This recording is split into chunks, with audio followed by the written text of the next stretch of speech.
Is drinking raw milk safe like RFK Jr. suggests? Can you reduce a glucose spike if you eat your food in, quote unquote, the right order? I'm registered dietitian Abby Sharp. I host a nutrition myth-busting podcast called Bite Back with Abby Sharp. And those are just some of the questions I tackle with qualified experts on my show. There is so much food misinformation and disinformation out there, and it can feel impossible to know what's real and what's BS. On Bite Back, my goal is to help listeners create a pleasurable relationship with food, their body, and themselves, which in my opinion is the fundamental secret to good health. Listen to Bite Back wherever you get your podcasts. This is the Pooja and Gurdeep podcast. From 98.1 CHFI Studios in Toronto, Canada. Hey Toronto, this is Ed Sheeran. This is Kelly Clarkson. Hi, this is Bryan Adams. This is Adele. This is Madonna. It's Michael Bublé, and you're listening to the Pooja and Gurdeep Show. It's fun. They're amazing. So Mariah Carey recently shared in an interview that she doesn't believe in the concept of time. What? Yeah. Like, doesn't feel the need for clocks, time zones, or even annual occasions. She says she doesn't have a birthday. So she doesn't even celebrate birthdays, which she's got kids too. I don't know how that works. But like, how does that work if you have like a concert Tuesday night at Madison Square Garden at 8 p.m. where Mariah Carey's performing? Like, she says, she need to be on time? Quote, I don't believe in it. Let it go. And she says that if she has to figure something out, she'll have somebody call you to figure out the arrangements. I mean, I guess you can get away with this type of fantastical existence if you're Mariah Carey, if you're someone of that stature who has a whole team around you who does track time and does track your schedule. Like, regular people can't make these claims. No, I can't no be way. Like, I don't believe in time. You host a morning show. Get your butt in studio. It doesn't work like that. Like at midnight, when her Christmas song drops around that time of year, guess what? Somebody had to look at the time in order to know when to drop that song, right? The hints at the song. That had to have happened. Wouldn't it be so nice to be this insulated where you can just, like, you're literally floating through life. You're floating in a bubble and everyone else is propping you up and you being your wind machine and being your schedule maker and being your, isn't that like, the more I think about it, this comment just reeks of privilege. It's so true. It's just, and she even says, like, my fans know this about me. So I guess that means that excuses you out of like being late, let's say, for starting a concert on time or for really doing anything. Like if your excuse is, I don't believe in the concept of time, you can literally get away with everything. Yeah, no one can ever be mad at you for being late because you're like, oh, right, it's Mariah. She doesn't believe in time. Yes. She's fantastical. It's so true. Or beyond that even, it's like, you know, if she ever gets accused of being like a diva or any of those things. No, I'm not a diva. I just don't believe in the concept of time. Can you imagine showing up late to a dinner party and the person's looking at you like, you missed the salad. Yeah. We're on the third course. Like, and you're like, oh, yeah, sorry, I don't believe in time. I don't even know how to read time. How would that fly? What is that on your wrist? Is that a watch? Like, how would that go over? It wouldn't go over. But also, I just want to let you know you got to wrap up because we're running out of time. Oh, are we? Oh, okay. Yeah, producer Steph. Yeah. We have no more time. Oh, but the sponsors do. The sponsors got to get their ads in. Right. Okay. Well, what you know about that wind machine? When is that going to start?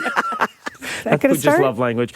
We want to know, what's the most unbelievable excuse you've ever heard from someone being late? Let's go to Ed in Toronto. I was waiting for my buddy 2 summers ago. It must have been a bajillion degrees. We were going to the theater, and he was an hour late. He arrived, and I said, what was it? I have no mobile device.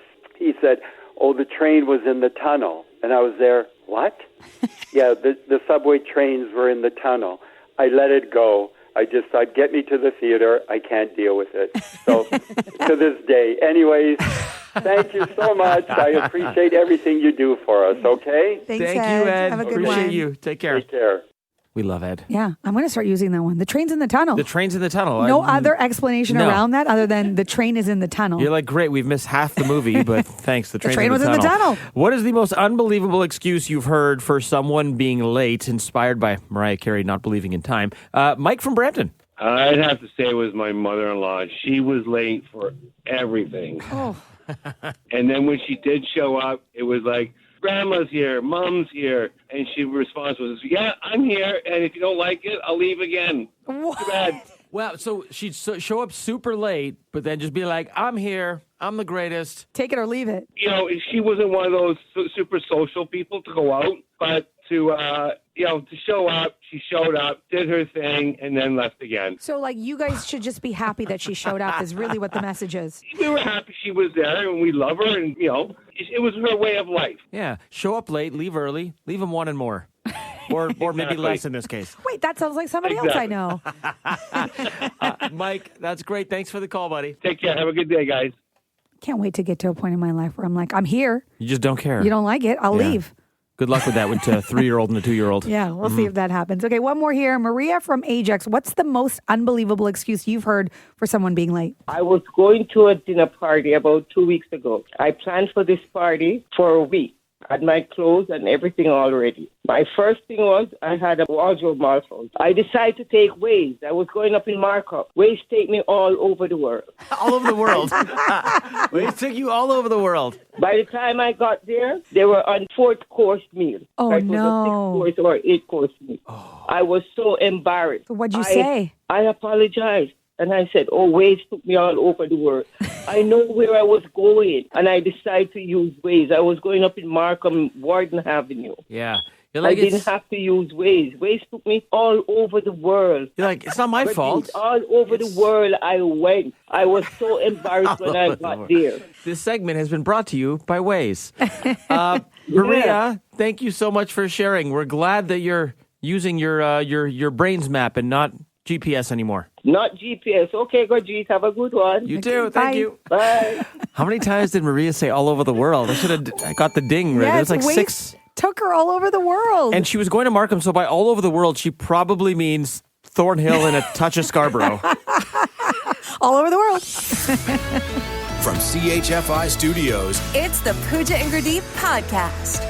Well, I'm allergic to technology, right? Like, I don't like technology, and technology is now ruining mosh pits.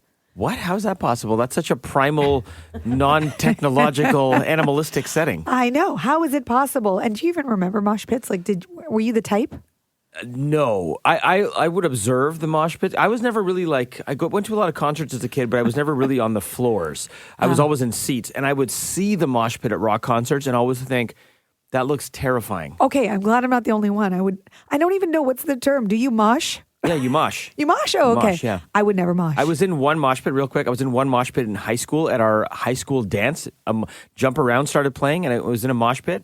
It was a Hawaiian-themed dance, and I had sunglasses on my head, and a much bigger dude accidentally elbowed me in the top of my head, broke my sunglasses, cut my head open. No. Blood all over my face. Oh, my gosh. gosh. That's the one mosh pit I've been in. So, yeah, I don't recommend. Okay, well, then this actually points to why mosh pits are not good with smartwatches, okay? Because police are now asking people, if you're going to this festival, it just happened this past weekend, leave the smartwatch at home because it has a detection system that basically thinks that you're in a collision. They think you're in a crash and you're in distress, and it automatically calls 911. So unless you've disabled it or you've put it on airplane mode, it thinks that you are in a crash. Like a vehicle crash. So there's just 200 people with Apple Watches moshing, and everyone's calling the police at the same time. Yes. They're like, it's a pileup. Yes. And so, emergency services, they the calls doubled, tripled during the festival. And it's just people with their smartwatches in a mosh pit. So the advice is to take your smartwatch off if you're going to mosh? Or disable the feature. Or don't mosh? Or don't mosh. So this is hilarious because the mosh pit is meant to be like organic and spontaneous and just when the music is getting... So you're like, you're at a Rage Against the Machine concert and, it's about to go down and you're like, oh, we're going to mosh. Babe, hold my Apple Watch. I'm gonna mosh. Yes, I'm feeling. Oh wait. I got to put my smartwatch on airplane mode. Hang on. Let me go to my settings. How do you do that again? Wow. Yeah, and this is where we've come to, and I guess they didn't. Whoever was making the smartwatch and this feature didn't think about mosh pits because why would you? Why would you? I mean, it's such a unique instance, but now you know. It's like hold my beer, but it's like hold my watch. Yes, basically. Okay. So don't mosh and smartwatch at the same time. Lesson learned. The Pooja and Gurdeep podcast. From 98.1 CHFI. The Daily Double. With Pooja and Gurdeep. All right, here are 2 stories you need to know. What do you have, Gurdeep? All right, so the Florida Panthers won the Stanley Cup on Tuesday night, right? Yep. Yeah, well, just hours after winning the cup, They've already damaged it. No. Pretty badly. The cup? Yeah, the cup. What did they do to it? The bowl, the top part that people drink out of? Yeah. I'm going to show you a picture of this. Look at that. What does that look like? Is that a hole? It looks like Is there a hole? It looks like a bullet hole in the mug of the cup, which honestly wouldn't be that surprising. It is Florida. It is America. Like a bullet hole in the cup, like whatever. It's or like a surprising. cigar burn that burned right I don't know what it is. You got to burn through metal if that was the case. How does that happen? I've seen damage on the cup before. I've never seen what looks like a bullet hole through the bowl. I don't Maybe know. a dent I would understand, Sure. not a hole. Oh, they did that too, by the way. The base is dented. Oh, no. And the top has what looks like a bullet hole in it. The team partied all night with the cup, as is tradition, after winning for a second straight year. By the way, this is a 37-pound cup that's made of nickel alloy, so it is malleable. The good news is the NHL is going to repair this in time for the Stanley Cup parade, which is on Sunday. They want it looking its best. Damage, also a big part of the history of the 131-year-old cup. It's been dented by being thrown into a pool and missing and hitting the side of the pool. Dropped during a boat parade, dropped on the ice, and peed in by a baby. Oh, my. All the things. If that cup could talk, the stories it would tell. And now it's like 50 Cent. It's been shot. What do you got? All right. Okay. What could be the reason that the richest man in the world can't get married as planned in Venice? Any guesses? Oh, Jeff Bezos may not be able to get married. Is it weather related? No. Is it something to do with his yacht? His yacht? No. That actually did happen. But the crisis at Amazon. no. So the wedding of the year, Jeff Bezos and Lauren Sanchez, they're getting married June 26th to the 28th. It's a 3-day event in Venice. 200 guests in attendance. Many of them high-profile celebrities. But it's coming with some criticism and a chance that protesters are going to disrupt the whole thing. There's a protest group that launched a campaign called No Space for Bezos, and they're using banners, there's stickers in the main square. They have Bezos with a red line crossed out of his name. And what they're threatening to do is they're saying, if you come here and exploit our city, which is what you're doing with all of these celebrities in this 3-day event and everything that it is, we are going to block access to the canals, the streets.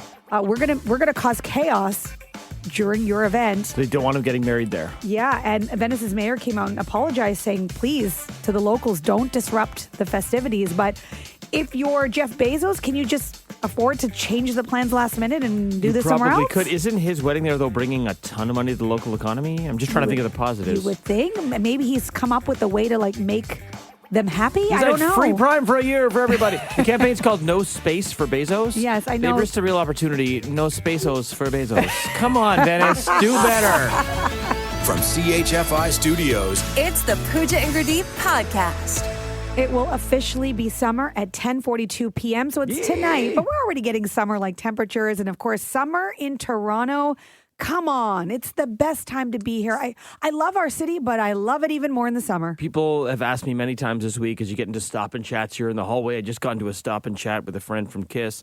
He's like, what are you doing this summer? What are the plans? And my answer is always nothing. Yeah. Summer is when I choose to stay in Toronto. I don't plan my getaways for summer. I love this city in the summer. There's no better city than Toronto in the summer. Winter's another conversation. So I just like to be here. Yeah. And I love that a lot of things are impromptu. It's I'm just going to go for a walk. Why not? It's nice. Let's go grab some ice cream. Want to grab some drinks on a patio? It feels more fluid. You just get to enjoy everything. Open toes. It's my favorite time. I don't have to worry about socks. I will say there's nothing better than going into a summer weekend with no plans. Yes. Because it's listen, I'm just going to go for, like you said, walk with the doggo down by the water, on the boardwalk, on the harbor front. And whatever happens, happens. Plans will fall into your lap. Exciting things will happen. Yeah. You get your eyes open. Okay. So if I say to you, I say summer, you say? Scantily clad. What? I don't know what happens or where people are hibernating, but it's a beautiful city with beautiful people. And I see people that I'm like, you have been hiding unseen for the last 8 months. And now here you are in spaghetti straps and open toes. And I am happy to meet you. I was somewhat thinking when you said scantily clad that you meant yourself. Oh, that too sometimes. Yeah. It's going to be your hot boy summer. Can't wait. Okay. What about me? When I say summer, you say? Swimming lessons. Oh, is this finally the summer?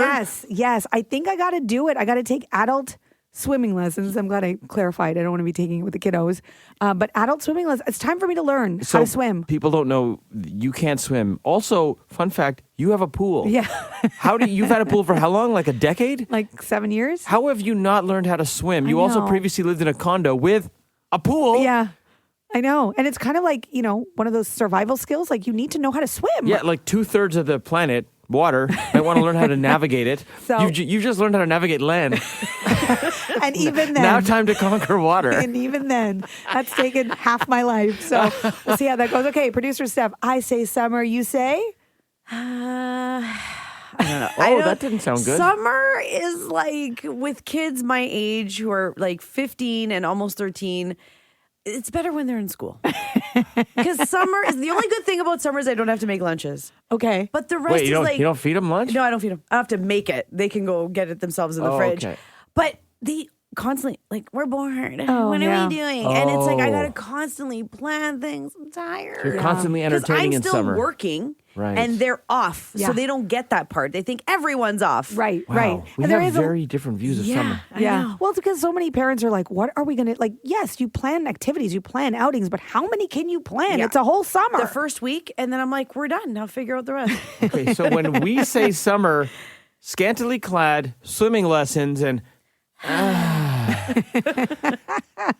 when we say summer, you say what? Yes. Okay. What is it for you? What's the story behind we say summer, you say what? Love to Yeah. hear it. The Pooja and Gurdeep podcast.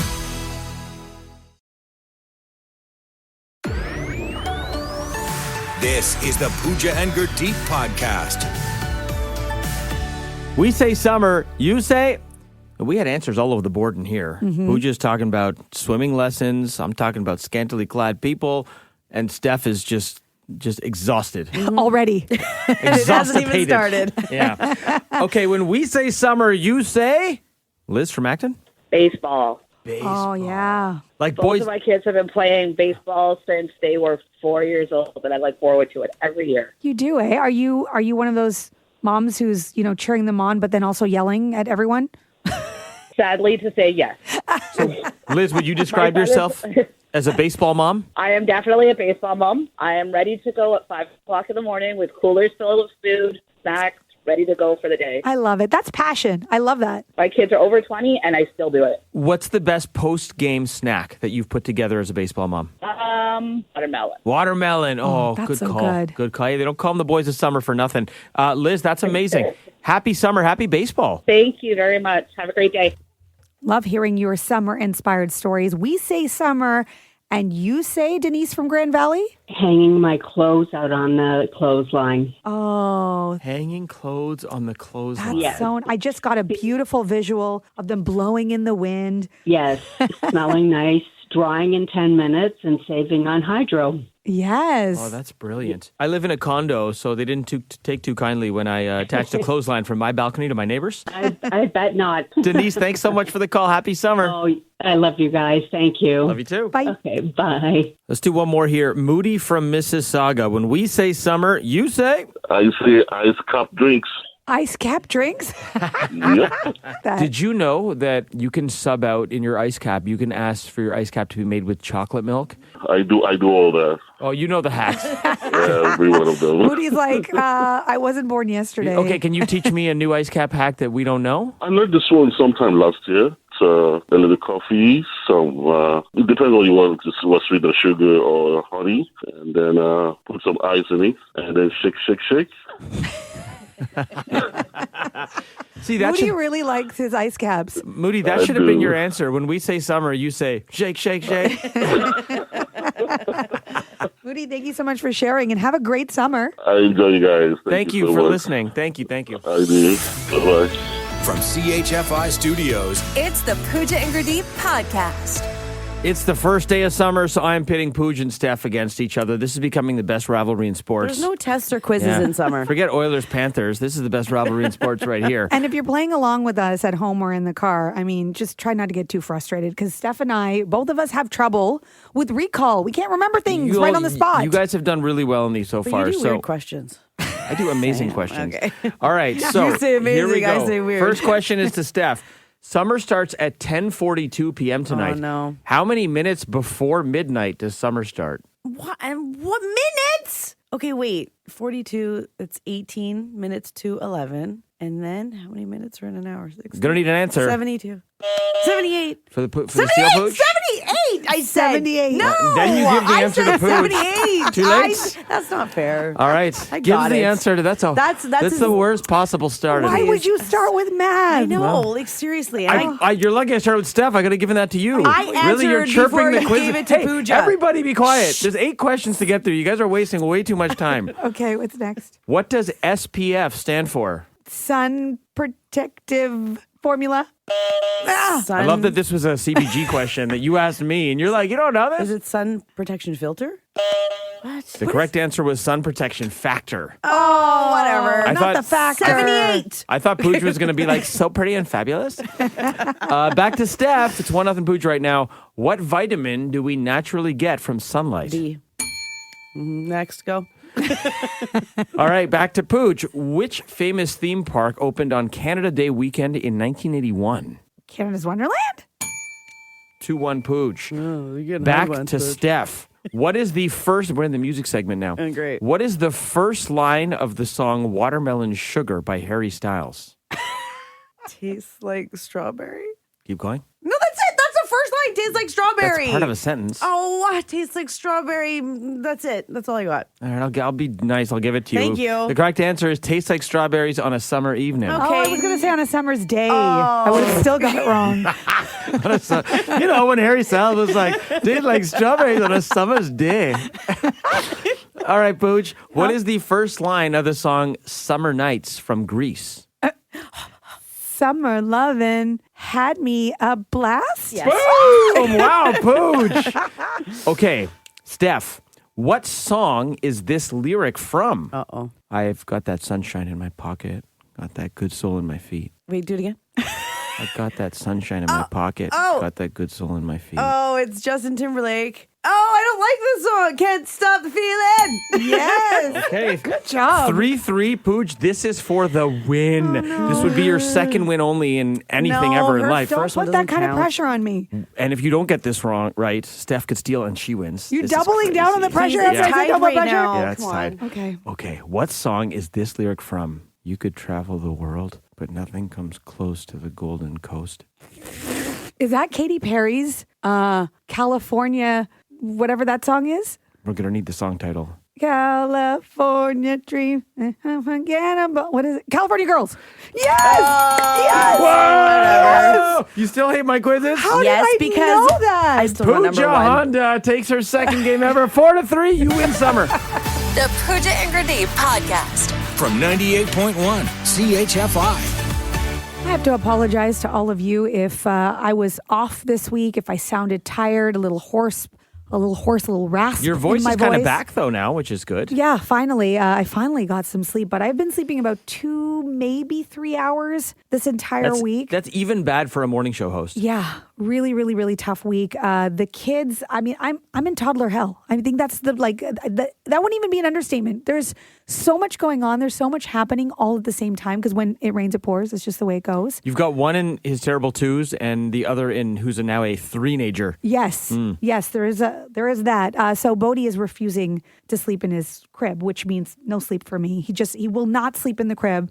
And The crib's so comfy. What's so wrong with the comfy. crib? And this has never been a problem before. My kids used to sleep for 11 hours every night, never a problem. Jealous. Now he won't go in the crib. And then we were like, okay, well, we're going to have to be stern and just make him do it because it's bedtime. You got to go to bed.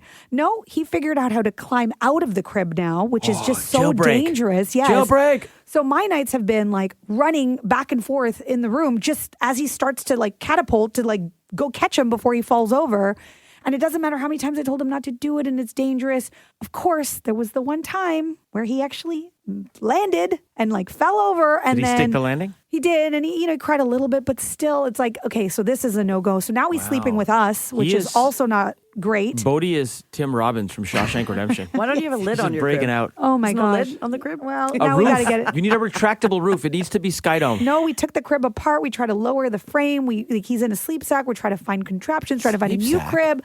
There's all these things we're trying to do this week. And then on top of that, we actually had a little bit of an accident in our backyard with some broken glass. Uh-oh. And some of it fell in my pool. Oh, that's not good for swimming or anything. No, it's so dangerous. It's a safety thing. So we had to actually drain our pool, our entire pool. And then, With a straw? yes. I don't know how they drain pools. Paul Imagine is- you just have to sip Paul it out. is still at it. Oh my Been at it for gosh. a week. This is why Pooja's so tired. You had to put a porta potty in the backyard so we could stay close. Oh my goodness! So then there's that, and we're refilling the pool, so there's all of that going on, and then my husband in all of this chaos, because both of us are not getting any sleep. We're sort of taking turns of not sleeping at the same time. He usually makes my breakfast, as you know. And I got to work and I brought my breakfast with me. And he texts me. He goes, "Oh, I'm sorry." He goes, "I forgot to mention your breakfast. I left it in my fridge, not your fridge." He's got his own fridge. And I said, "Oh, well, then what did I bring?" And then I opened my breakfast, tomato paste. I brought tomato paste as my breakfast. You have these Tupperwares that you can't see through. They look like Tupperwares for toddlers. Every time I see them, I'm like, oh, why did you bring in C and Bodie's food? You have these like child-sized Tupperwares, and you open it up thinking it'd be like some type of oats and granola and yogurt and whatever, and instead it was tomato paste. Tomato paste and coffee, don't recommend it. Not a good combo. I cannot wait for this week to be over. The week from hell followed by the weekend in paradise? Weekend. Let's figure out this sleep thing first. Yeah. From CHFI Studios, It's the Pooja and Gurdeep podcast. So if you're like me and you struggle with memory and recall, this is something that may help. It's an ancient technique. It's the method of Loki. I think I'm saying that right. The method of Loki. Okay. Where basically... Does this sound like a Marvel movie? I know. It could be. Have you seen the method of Loki? Yes. If you need to recall things easily, apparently you can remember anything using this method. So I'm going to put this to the test with you. Okay. I'm going to give you a grocery list. Okay. Okay. And then I want you to remember what's on the grocery list, but I'm going to have you do it using this method and we'll see if it works. Okay. Okay. And I can't write anything down? You can't write anything down. Okay. And the idea here is that it's also going to strengthen your recall, but it's also going to stave off decline, when it comes to your cognitive behavior, right? Okay. So that part's good too. So this is good for like memorizing speeches. It's good for all sorts of things. That's good because I'm declining aggressively. So let's do this. Okay, here we go. So the very first thing on the list is milk, okay? Milk. But what I want you to do is I want you to picture your childhood home, okay? Yep. And you're in your living room with your brother, and he is sipping on some milk, but it's actually pouring out of his nose. It's just coming out of his nose aggressively, and you're like, Gurge, what's wrong with you? And he's like, I don't know. It just keeps coming out of my nose. Okay. Okay. All right. Next one is apples. Okay. Still in the childhood home. Now you have a bunch of buddies who are driving by your house and throwing Granny Smith apples at your window. How'd they do such a thing? Yeah. And they're not breaking anything, you hope, but that's what they're doing. They're aggressively throwing Granny Smith apples at your window. Okay. Got it. All right. Painted. Now I want you to do the same thing. I want you to come up with something in a familiar location with something that's ridiculous, absurd. Use your imagination with the rest of the items. Okay. Those are some examples I've given you now. Okay. So hopefully you remember the first two. Okay. You need to also get hot sauce. Hot sauce. Yeah. Okay. So I'm picturing hot sauce at my favorite chicken wing place, and I'm just asking for the hottest sauce they have and putting way too much. Because I'm in my 20s. Like all over your body. Oh, no, that's not where I was going. I'm in on the chicken wings. Oh, okay. Like the hottest, Sorry. like suicide sauce on Okay. the chicken wings. That's what I'm picturing. At Okay. a place at Bloor and Islington in Etobicoke. Perfect. Okay. And then next is pasta. You got to get pasta from the grocery store. Pasta from the grocery store. Okay, so perfect. I'm remembering my brother boiling me spaghetti noodles in the sink. Yes. In my mom's sink, which was lukewarm water, and then he made me eat kind of still hard, al dente as he called them, spaghetti noodles with no sauce on them, just warm sink spaghetti noodles. Okay. Perfect. And the last thing you need is chicken noodle soup. Chicken noodle soup kind of feels similar to the spaghetti, but okay. Chicken noodle soup. I'm picturing me trying to cook chicken noodle soup at home as a kid, not waiting for my mom to get home and overboiling the water. And now there's just bubbles overflowing on the stove and pouring out everywhere. Okay. All right. Perfect. So what's on the list? Got to grab some milk that's coming out of my brother's nose. Got to get some Granny Smith apples that people are throwing at my place. I have to get pasta that my brother's making me in the sink. I have to get chicken noodle soup that is overflowing on the pot. And man, I got to get to the other thing that I can't remember right now. Come on, all over your body. Oh, hot sauce! Yes! A hot sauce all over the body. Okay, did that work? I mean, 80%. Yeah. I mean, I'm coming home with most of the stuff I had on my list that I probably could have just written down on my phone. You probably could have just remembered it. But the point is that you have a mental picture of a familiar place and then just make the associations with something ridiculous. You know where I'm going to use this? Because I'm okay with the grocery list, but I'm terrible when I meet people. I forget their names instantly. And then I see them and I'm like, hey, you. And I'm like, Pooja, introduce yourself to this person so they say their name again. Will this work with names? I have no idea. Who are you? Good luck. Thanks for listening to the Pooja and Gurdeep podcast. Listen to Pooja and Gurdeep live weekday mornings from 5 to 9. Only on 98.1 CHFI. Toronto's perfect music mix.